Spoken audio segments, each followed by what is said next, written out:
Hey everyone, how you doing? Welcome back. I'm Fuzz, and today I've got a list of my top 10 all-time favorite film directors for you.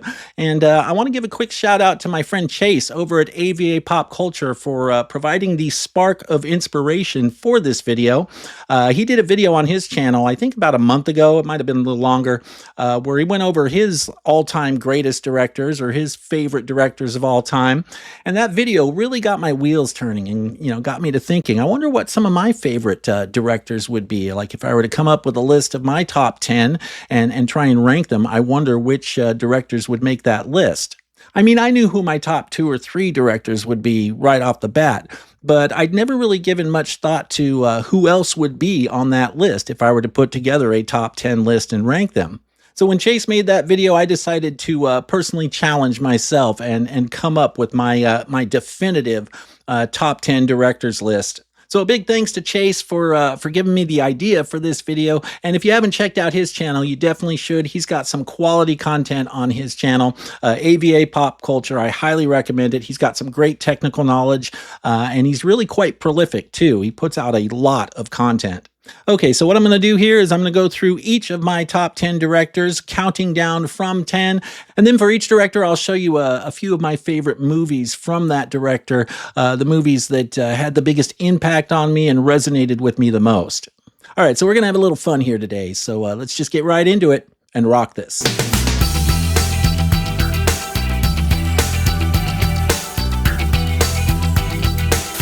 All right, so I got the acrylic stand out today. I don't know how much I'm actually going to use it because I'm probably going to be flipping through movies so quickly here that I don't know that any one movie is going to get much time on the stand. So we'll just kind of play it by ear and see how it works. If this becomes an impediment, then I'll just remove it and hold them by hand here.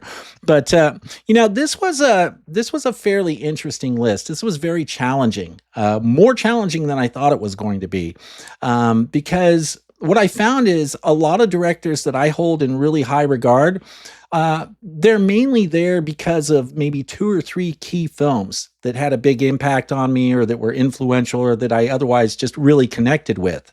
There are very few, if any, directors where I can say I like all of the films they've done, right?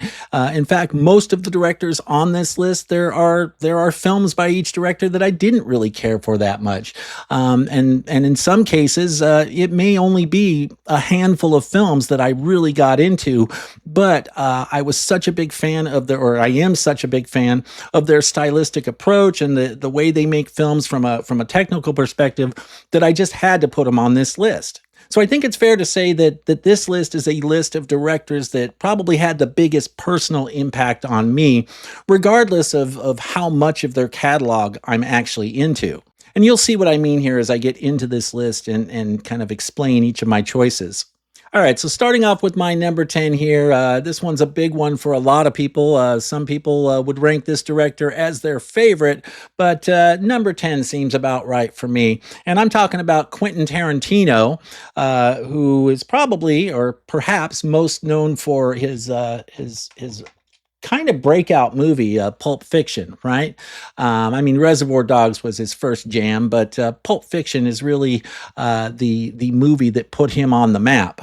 Now, it's not my personal favorite Tarantino movie, but I do like it. I think this is probably number 2 for me as far as Tarantino movies go.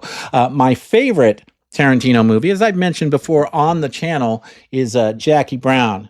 You gotta love Jackie Brown. And by the way, both of these 4Ks, if you don't own these on 4Ks, I would highly recommend picking these up. They are both, demo-worthy reference quality 4Ks. Pulp Fiction and Jackie Brown are just both stellar in 4K. So if you're new to collecting, and you haven't picked up the Tarantino films yet, I would definitely recommend getting them.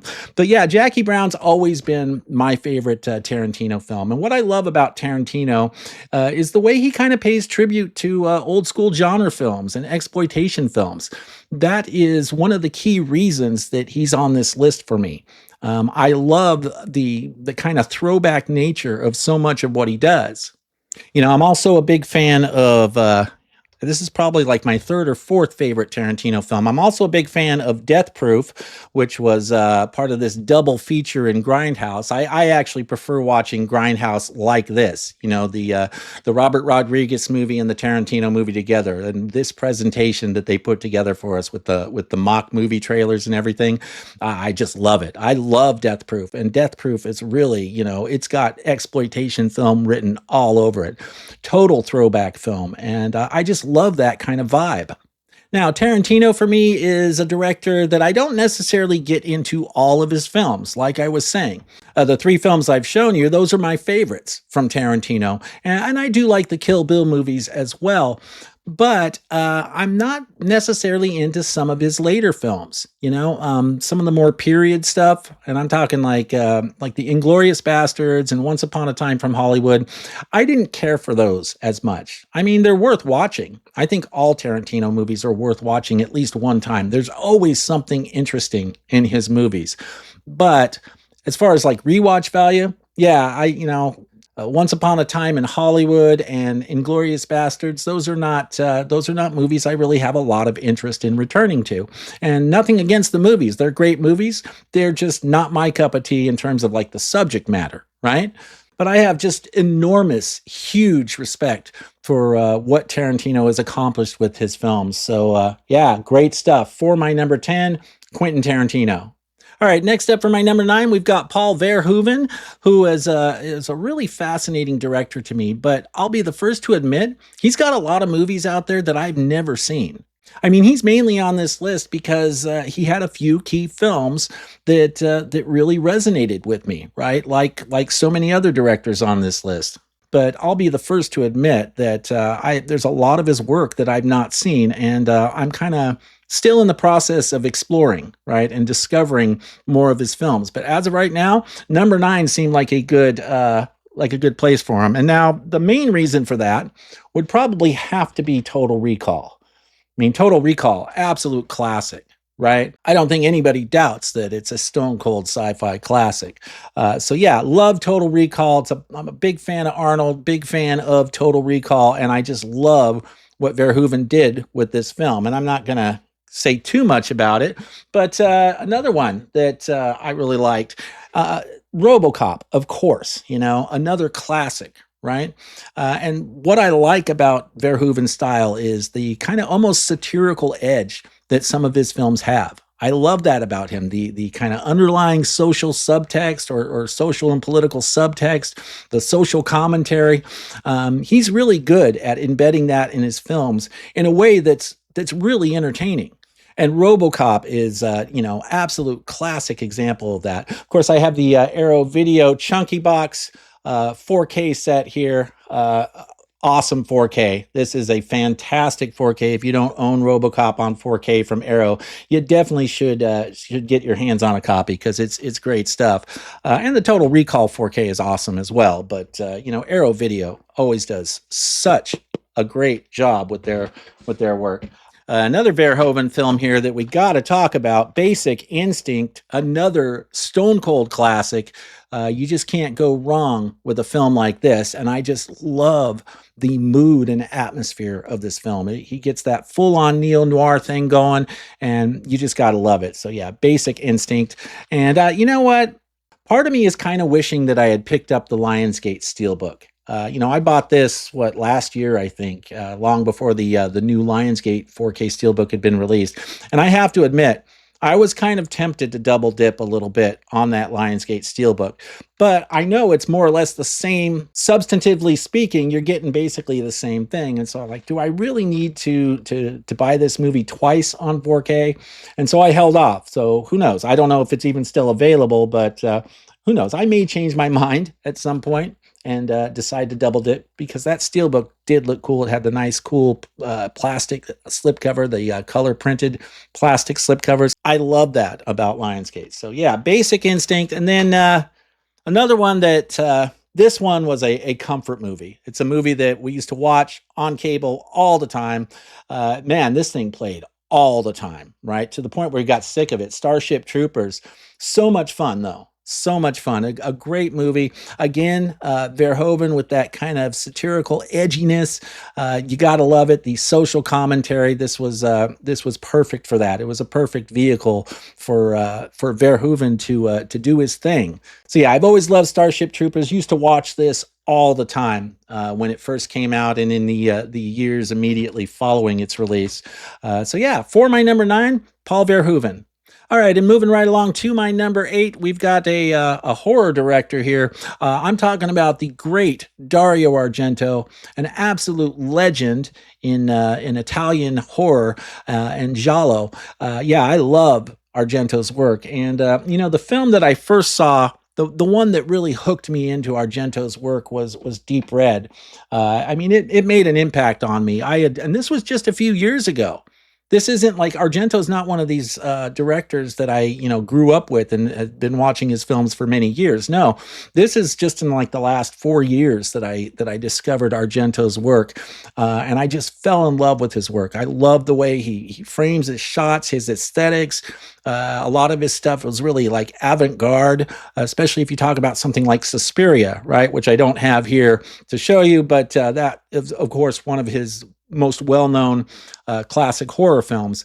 But the way he lights his films and the kind of camera angles he has, I mean, he's really creative, and that's what his movies are about. You might get kind of a convoluted plot and the story isn't perfect, maybe with a lot of holes in it or whatnot, but you're going to get something that looks amazing. Dario Argento is all about using this heavily stylized approach to horror, right? And almost making horror like an art form in its own right. So it was all about the set pieces, the murder set pieces, and how artistic you could make the kills look. And I've always loved that about Argento. So Deep Red is the movie that hooked me on Argento, and then I started buying a lot of his other stuff. Really, it's the first 20 years of his career. That's when he put out all his great stuff. Not so much in the later years.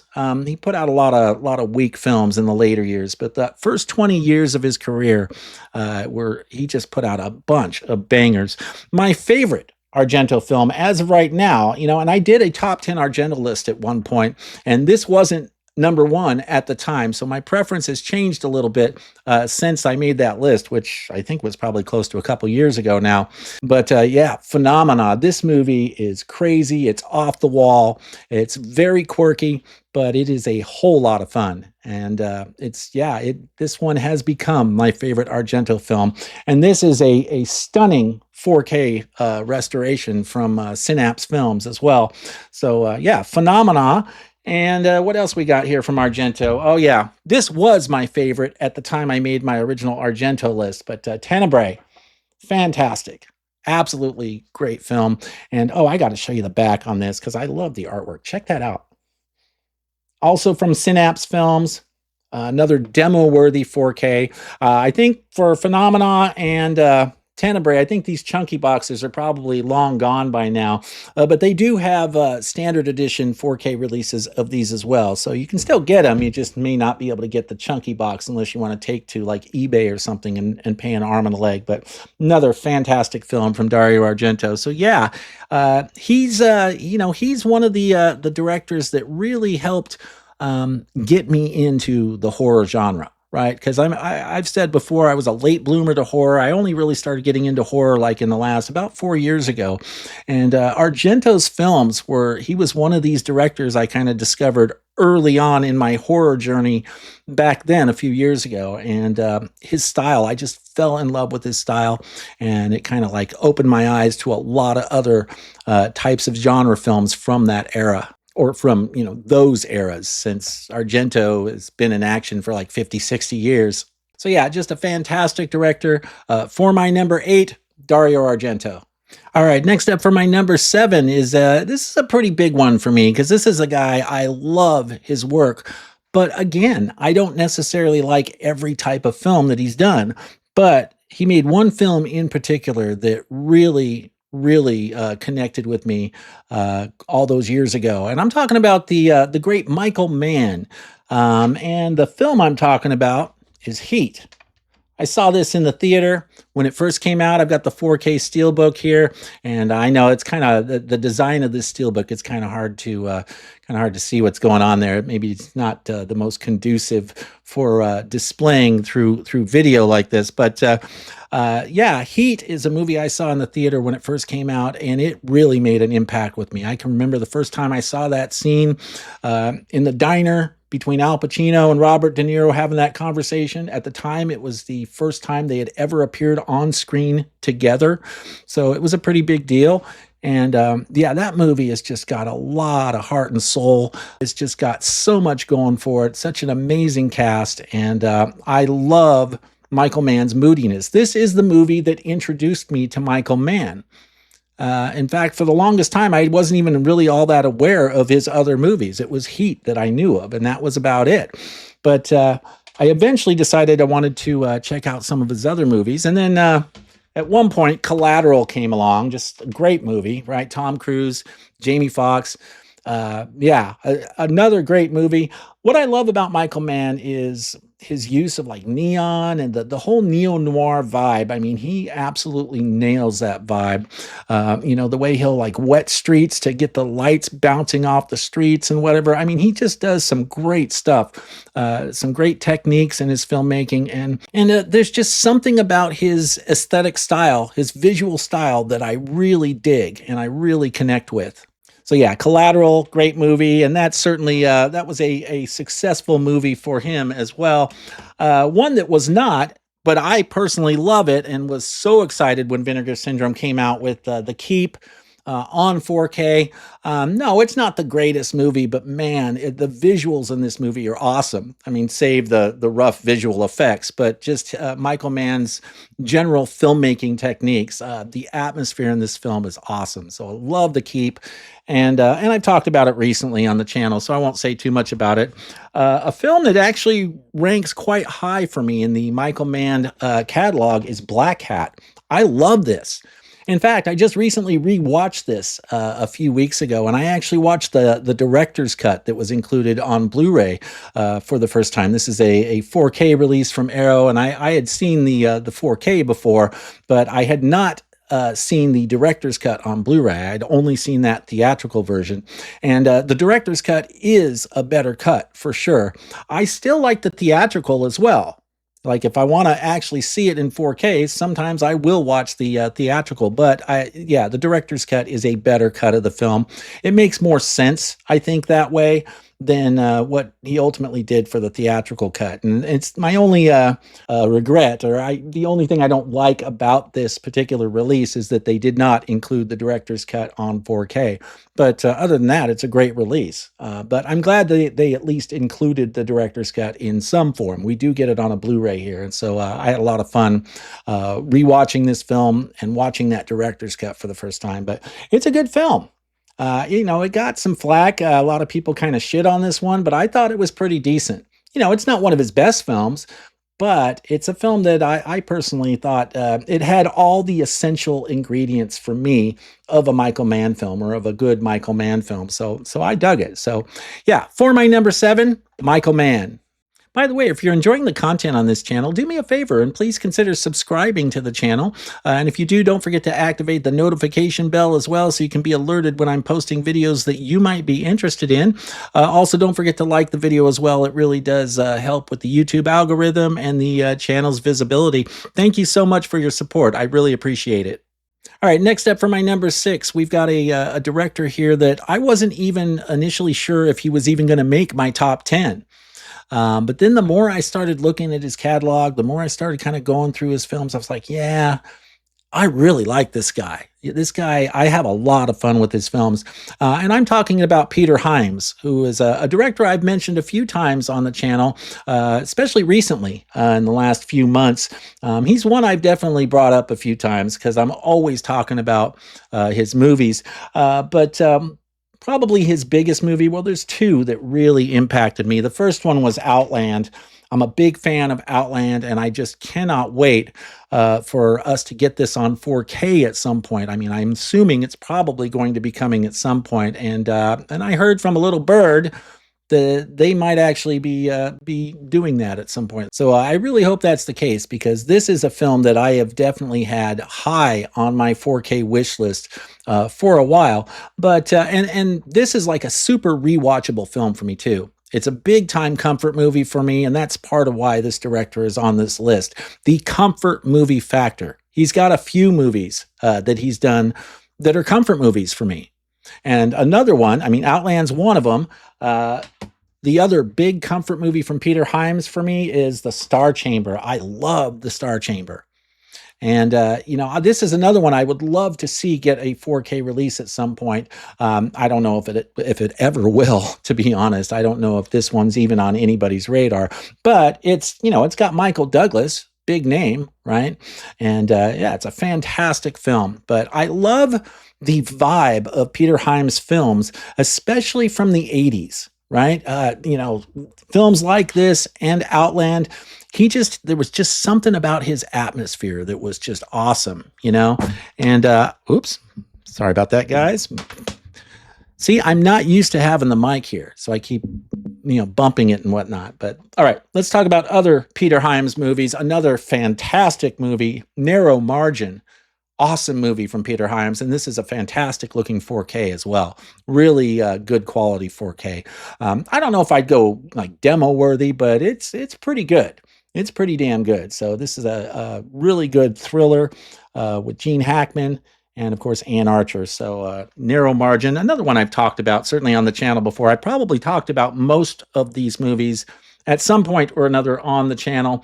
Another movie Peter Hyams did that I really, really liked and that I think is really underrated is the sequel to 2001: A Space Odyssey, 2010, The Year We Make Contact. Love this movie. And it's actually got a pretty high rewatch factor for me as well. Now I love 2001: A Space Odyssey, but it is a little slow for what it is, but that's part of the vibe of that film. That's Kubrick doing what he does.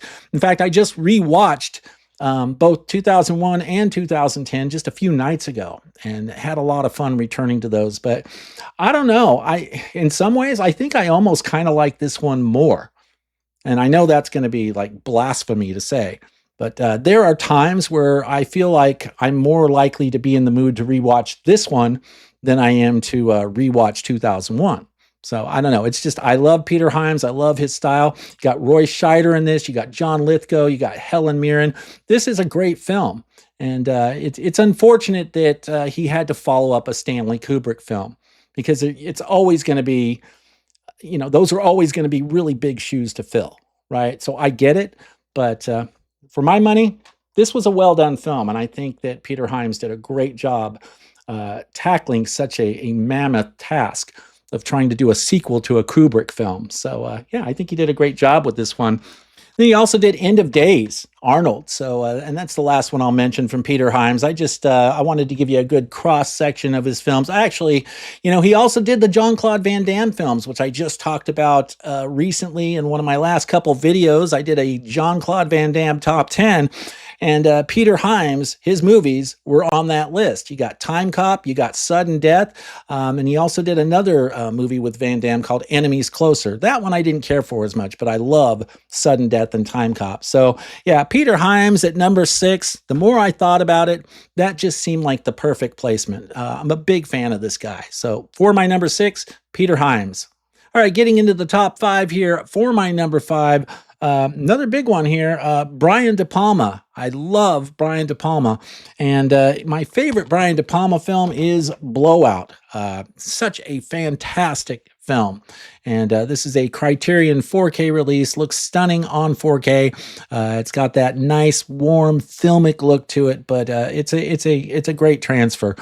Criterion usually does a pretty good job with their 4Ks. So, but yeah, this is my favorite Brian De Palma film. The thing I like about De Palma is I like his almost kind of like Hitchcockian style. Right? He's definitely got a lot of Hitchcock influence, and I'm fine with that. I think what he does is great, whether he's, his camera shots and the kinds of things he does, or sometimes he uses the split screen to get this really great effect. Stylistically and visually, I feel like De Palma really offers some good stuff, right, in his movies, and I always find them interesting to watch. just from a visual standpoint. But yeah, Blowout's one of my favorites. Another great one, Dress to Kill. You can't go wrong with Dress to Kill. I've got the Kino Lorber release here. If I'd known Arrow was going to release a 4K, I probably would have waited for that at some point, but there's nothing wrong with this release. This is a solid release as well. Kino usually puts out some pretty good stuff. So, yeah, Dress to Kill, such a great film with Michael Caine and Angie Dickinson, Nancy Allen. And then we got a classic, another classic. I mean, De Palma's done a number of classics, but Scarface, stone cold classic right there. I love Scarface. I'm a big Pacino fan, and this is actually one of my favorite Pacino films. I think he did a great job with it. Now, some De Palma fans tend to prefer Carlito's Way over Scarface, and I get that. I saw Carlito's Way in the theater when it first came out. That was a great film too, and I own that one as well on 4K. It's Arrow Video release. But for my money, Scarface is where it's at. And this one, it's also a highly rewatchable film for me as well. So love Scarface. What else we got here? Oh, yeah. We got to talk about telekinesis and mind control. I didn't take this one out here, but Carrie, I usually take my steelbooks out of the plastic covers before I show them to you. I forgot to do that in this case.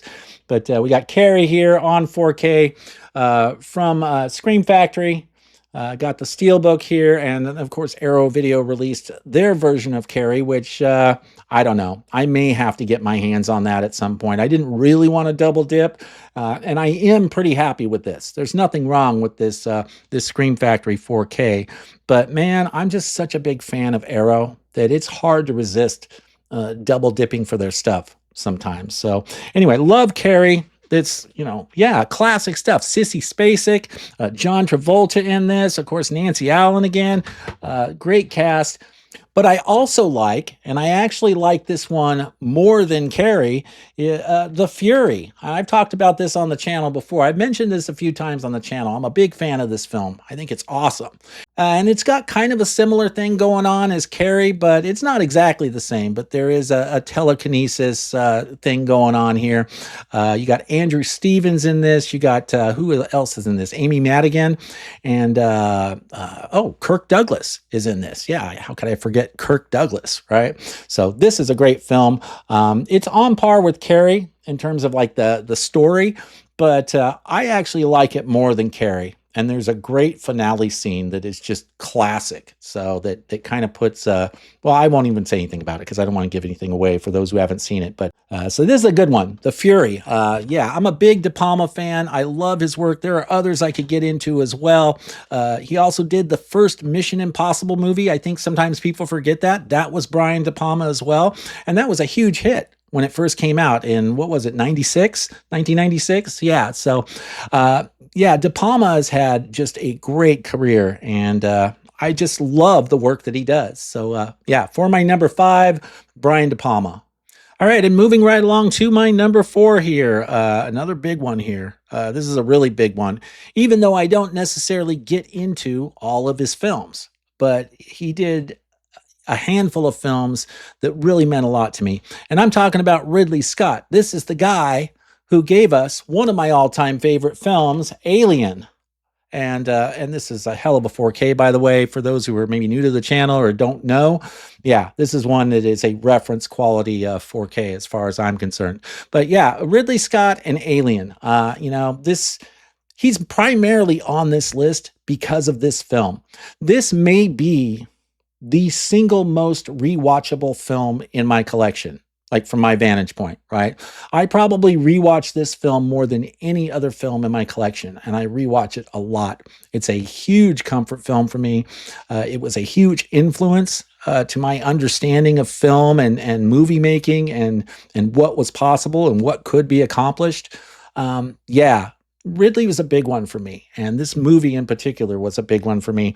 I don't necessarily like everything that Ridley's done. I'm primarily into his sci-fi stuff. I mean, I like other films too, but it's his sci-fi stuff. That's the reason he's on this list, right? Talking about Blade Runner as well, right? The other classic, right? And I know we got a lot of fans of this one here. Yeah, stone cold classic. You just can't go wrong with Blade Runner, right? And I was just rewatching this one the other night as well, along with Blade Runner 2049, which, by the way, is a separate side note. How good of a sequel was that to Blade Runner? 2049 was just, I thought Denis Villeneuve, he captured the essence of Blade Runner so perfectly in 2049. So, but yeah, I just love the mood and the atmosphere of this one. Big fan of Blade Runner. And again, it's Ridley sci-fi stuff that I really like the most. The Martian was excellent. Love The Martian. And I don't even know how much I can really say about that. And that's despite the fact that I've kind of gotten tired of Matt Damon. He's kind of worn on me a little bit. Nothing against the guy. I just, I'm not as interested in seeing him in films these days as maybe I was, 20 years ago or something. But yeah, The Martian is a fantastic film. Uh, He's got a few films that I've never seen, and one in particular, as I know, just recently got a 4K steelbook, and a lot of people have been talking about it, and I didn't buy it. I didn't upgrade to 4K because I've still never even watched my Blu-ray. And I'm talking about the director's cut of Kingdom of Heaven. I've had this Blu-ray for I think close to 15 years now, and I've still never seen the movie. I bought it at the time when I was collecting a bunch of Ridley Scott movies. And I figured, at some point I'll be in the mood for like a big epic period movie like that, and then I'll watch it when I get in the mood for it. But I've never found myself in the mood to actually watch this. So when I heard the 4K was coming out, I didn't really see the need to upgrade to that since I haven't even watched the Blu-ray that I have. And it's nothing against the film. I'm sure it's an excellent film. It's just the subject matter. I'm not a big period film kind of guy. Right? I don't get into that historical period epic dramas or epic war movies or that type of thing very often. It's just not my jam. So one day I will probably get around to watching this, but this is an example of, again, I'm not necessarily into every movie these directors make. And Ridley in particular, he's done a lot of stuff that I'm just not that interested in, even though they may very well be good movies that are competently made and well done. I did actually like The Counselor. I know some people didn't really care for that one. I actually saw that in the theater. Again, I went to see it because it was a Ridley Scott movie and it sounded kind of interesting, and it was all right. It's a decent movie. It's not incredible, but it is entertaining, and it had some pretty intense stuff in it as well. So yeah, I like The Counselor. Another one of his non-sci-fi movies that I actually liked was Exodus: Gods and Kings. Which is a retelling of basically the Ten Commandments. And I thought Christian Bale was excellent in this. So not normally the kind of movie I would get into, but this was excellent. And not necessarily one that I would upgrade to 4K, but I'm glad that I have it in my collection. I thought it was a well-done film. So yeah, Ridley Scott, and of course I like the Alien prequels as well, Prometheus and Covenant. They're, of course, nowhere near as good as the original Alien. But I still appreciate those films for what they are. So, but Ridley, it's just his whole filmmaking style, the technical aspects of what he does. This guy is the consummate professional.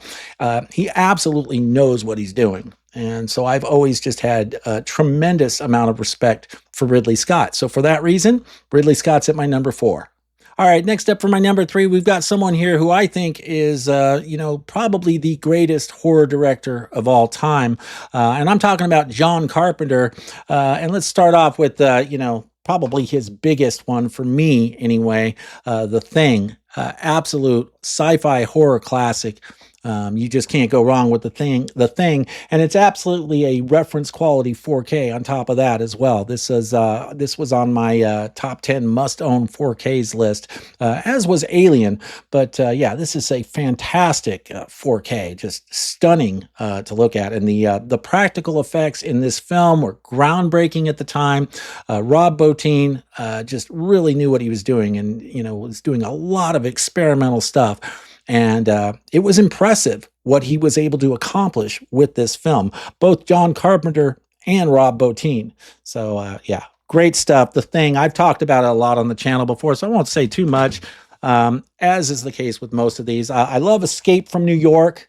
A great classic sci-fi thriller. I'm a fan of the sequel too, Escape from L.A., but I understand why some people didn't care for that one. It was definitely a very different tone than the original classic. But yeah, this has got a high rewatch value for me. This is a personal favorite that I used to watch all the time when I was growing up, and I've always enjoyed returning to this every single time. So yeah, just great stuff. Escape from New York. Uh, One of my favorite horror films, besides The Thing, of course, uh, Prince of Darkness. I love this film. And another one I've talked about on the channel recently. Of course, we got a new 4K Steelbook coming out from Scream Factory. It hasn't been released yet, and I think I'm probably going to have to double dip for it. I bought this at the time because I didn't know when or if they were ever going to release a 4K Steelbook. And originally, I wanted to get this on a Steelbook. In fact, what originally got me thinking about purchasing this title on Steelbook was I saw their previous Steelbook releases of They Live, which was amazing, just blew my mind how good the artwork was on this. And I was also a big fan of The Fog. So when I saw these steelbooks coming out, I fell in love with the design of these steelbooks, both They Live and The Fog, and I figured it's got to be only a matter of time before they give us Prince of Darkness on steelbook too. So what I did is I held off on buying this movie for as long as I thought I could, hoping that we'd get a steelbook, right? So I could have matching Scream Factory steelbooks for my John Carpenter movies. But then it just didn't come, and I didn't want to wait on owning this on 4K. I figured, well, if I want to have a shot at getting a slipcover for this, I should probably buy it now, just in case they don't ever release Prince of Darkness on a steelbook, right? Well, we just got the announcement, and I bought this like 2 years ago, right? Or maybe not quite that long, a year and a half, 2 years ago. And then, of course, we finally get the announcement for the just incredible looking steelbook. I love the artwork on the steelbook. So yeah, I'll definitely be double dipping for that one. But this is such a great film, and it's got one of the creepiest scenes in it of just about any horror film. Yeah, there's like a transmission dream sequence. Those of you who've seen this, you know what I'm talking about. That gives me chills every time I watch it. It just creeps me out. So, but I love this film. So yeah, John Carpenter, some great stuff. I'm not necessarily as into his later career stuff. There's a few films from his later career, the later part of his career, that I just didn't really get into that much. But for the most part, I'm a huge fan of his work, and he just had one hell of a run there from like the late 70s all through the 80s and into the 90s. He just did some great stuff. So, yeah, John Carpenter for my number three. All right, next up for my number two, you guys probably already have guessed, at least those of you who've been watching the channel for a while and know who some of my absolute favorite directors are. Tony Scott for number two. I'm a massive Tony Scott fan, and it was kind of I wasn't sure whether I should put him at number one or not, but you'll see why I didn't here in just a moment. But yeah, Tony Scott, I'm a huge fan. We lost him way too early. I really wish that we had more Tony Scott movies forthcoming, but sadly that will not be the case because he took his own life. Very, very tragic. But I'm a huge Tony Scott fan, man on fire. I'm not going to talk a lot about Tony Scott because I've done a whole Tony Scott video, and I certainly bring up his movies quite a bit on this channel. They tend to come up on various lists of mine. So yeah, man on fire, one of his best movies as far as I'm concerned. Another great one, of course, Crimson Tide, which we are going to be getting on 4K. Apparently, a 4K Steelbook, I guess, and I'm definitely looking forward to that. I cannot wait to get Crimson Tide on 4K. Let's see what else we got here from Tony Scott. Another one I haven't talked about much on the channel, but it's a great film, Spy Game, with Robert Redford, and it's one of the few exceptions to my no Brad Pitt rule. I mean, it's not really a rule. I typically avoid Brad Pitt movies these days because I'm just not a fan. I don't really like him. But this is an exception. I can handle Brad Pitt in this one. I thought he did all right with it. But I mean, I mainly watch it for Redford and Tony Scott. But if I have to watch a Brad Pitt movie, it's probably going to be this one. because he's all right in this one. But great little kind of spy thriller. And then, of course, Tony Scott's final movie, Unstoppable, which I absolutely love. And I would just love to get this on 4K. I don't know if that's ever going to happen or not, but I would definitely love to see his final film get a proper 4K release so that we're not just stuck with this whatever it is 15-year-old Blu-ray, right? So yeah, great film, Unstoppable. And then one I thought I'd mention, I'm a big fan of Domino. This is a great film. It is Tony Scott at his most experimental, and that's what I love about it. He really like pulls out all the stops for this film in terms of his aesthetic style and like some of the stuff he does with the cameras and all the quick cuts and the fast editing and all that. Yeah, he amps up his style to 11 on this movie. So absolutely love it. So yeah, for my number two, Tony Scott. All right, and I'm guessing most of you who are regular viewers are not going to be surprised by my number one. It is James Cameron. And the reason I kind of struggled for a little bit, like, do I put James Cameron number one or do I put Tony Scott number one? And the reason James Cameron is number one is because 3 of my top 5 all-time favorite movies are James Cameron films. So that was enough for me to go, okay, I got to put him at number one, right? So we're talking about my all-time favorite film, Aliens, which is very close with Alien. All right. It's tough. It kind of depends on my mood as to which one I kind of place higher. But, yeah, I mean, it just depends. Depends on my mood. Sometimes Alien is at number 3. Sometimes it's at number 2. Sometimes it's at number 1, depending on my mood, right? But Aliens, generally speaking, my all-time favorite movie. This is the one I always say is my all-time favorite. And I actually thought the 4K looked great. And I did a whole review on it and got some flack for that review, but I don't give a fuck. All right. So anyway, yeah, Aliens, great stuff. The other all-time favorite movies that were done by James Cameron, of course, the original Terminator. I've talked on the channel before about how I saw this in the theater with my dad when I was 13 years old, and it made a substantial impact on me in terms of my love of movies. I attribute a lot of my love of movies to this film, that and Star Wars, because that made an impact when I was young as well, seeing those movies in the theater. But yeah, Terminator, huge movie for me. It kind of transformed my perspective and really just a huge influence on the way I look at movies. So love Terminator. And of course, you got to talk about Terminator 2. T2 there, not a great 4K. And we're supposed to get a new 4K at some point, a revised, like proper 4K, because Studio Canal screwed up on this one and used the wrong master. They used a 3D master for a 4K disc, and that they should not have done that. They should have had a 4K master, right? So, but it's still an all-time favorite movie. Saw this in the theater too when it first came out, and wow, the buzz around this was so big at the time. We were all so excited, and it really delivered on that excitement, on the promise when we saw it in the theater. So big deal. And then of course I have to mention The Abyss as well, right? I love this film. It took forever to finally get it on Blu-ray or better, but last year we finally got the 4K and Blu-ray of it, and I was so excited when it came out. Reference quality 4K as well, like a totally demo worthy. This is like was one of my favorite. This might have actually been my favorite 4K of the year last year. So I can't remember the order, but yeah, this was a big one last year. So I'm a big fan of The Abyss as well. I also did a James Cameron video at one point, so I'm not going to say too much more. You guys have heard me talk about James Cameron quite a bit on the channel. So, but yeah, for my number one, James Cameron.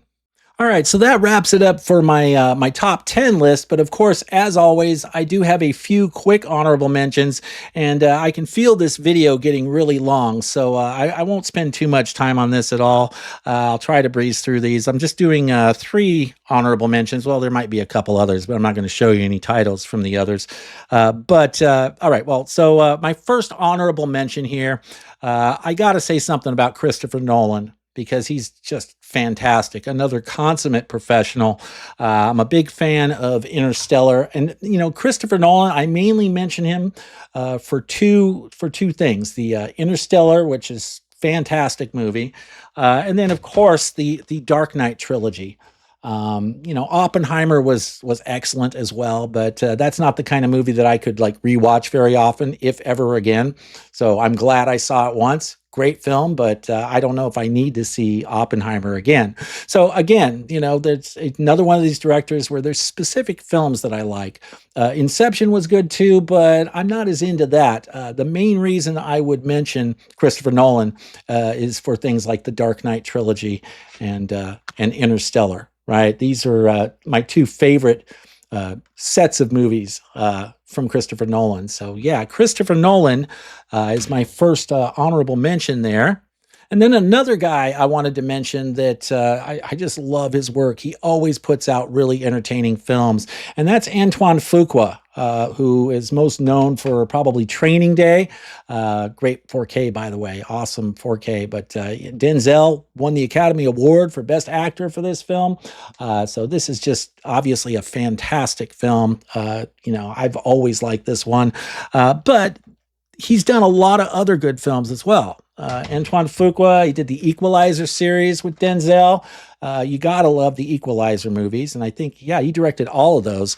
And I love the Equalizer movies. It just seems like whenever Antoine Fuqua makes something that's like an action movie or something, they're always really entertaining. I've always found his films to be really entertaining. Now he's done some other stuff as well that's like not action, more like biography and that kind of stuff. But I like his action films, like Olympus Has Fallen. Fun film, a great ride, right? And then of course, this is another comfort film for me. Shooter, Marky Mark doing his thing. You got to love Shooter. So, Antoine Fuqua, a great director, and I can't wait to see what else he plans to do in the future. Because anytime he's got something coming up, I'm interested to see what he's got going on. So he's just a really good director. He seems to be very competent, and he makes really entertaining films. So, yeah, Antoine Fuqua. All right, and then for my last honorable mention, we've got a director here that goes all the way back to my childhood, and I am talking about Richard Donner, the late great Richard Donner, and starting with the movie that really made a huge impact on me when I was young. Superman, the movie, of course, and then, of course, the sequel, Superman 2, the Donner cut. Unfortunately, I would have liked to have seen Richard Donner be able to actually finish his vision for Superman 2. I think most of us probably would have. I don't know, this Richard Lester guy, I don't know, man. He didn't get it the way Richard Donner got it. So, Richard Donner knew what was up. I still love Superman 2 anyway. Even the theatrical cut, it's still fun, but they should have kept Richard Donner on to finish the movies, because it would have been so much better if they had. But another Richard Donner film here, of course, the Lethal Weapon movies, right? That's like his baby, and he made 4 of those bad boys. So I think we got to give it up for him. They're iconic, culturally iconic action films, I think is fair to say. You got to love the Lethal Weapon movies. I can't wait for us to get them all on 4K. That'll be great. We've got the first one coming out. I assume it's only a matter of time before we get the others on 4K as well. So, Lethal Weapon. And then just briefly, he also directed The Omen. I didn't think to grab that one, but I love The Omen. I like it, frankly, as much as The Exorcist. I think that maybe even a little bit more. I love The Omen. So, Richard Donner could do all kinds of stuff, not just action films, but horror as well. And then Richard Donner's, I believe this was his final film, and that's 16 Blocks. And this is a great movie with Bruce Willis, David Morse. If you've never seen 16 Blocks, I would recommend it. I hope we get a 4K someday for this one. I don't know if that'll ever happen. I don't know if 16 Blocks is really on anybody's radar for 4K release, but it's one I would definitely buy on 4K if given the opportunity. So yeah, Richard Donner, Great director. He did a lot of great stuff, and a fairly diverse range of films as well. So that's it for my honorable mentions. There are a couple other people that I've really been getting into. David Cronenberg lately. I'm kind of still discovering his work, but I absolutely love what I've seen. So I think that would probably count as an honorable mention as well, because I am digging Cronenberg's work, and also William Friedkin. Again, I've only just gotten into William Friedkin just in the last few years, but I've really been having a good time exploring his catalog and discovering films this is that I'd never seen before. So yeah, I'm really digging William Friedkin lately. I guess that's it for honorable mentions. So we don't need any more, do we? I think we've gone long enough on this video. So yep, that about wraps it up for my honorable mentions. All right, so there you have it, my top 10 list of all-time favorite film directors. Let me know what you think in the comments down below. I always love hearing from you guys and chatting with you guys. What do you think of my choices, and what are some of your favorite directors out there? I always love chatting with you guys and interacting with you guys in the comments, so make sure you leave me some feedback down below. Also, don't forget to like the video and subscribe if you're not already subscribed. Thank you so much for watching today, guys. I really appreciate it, and I'll see you soon.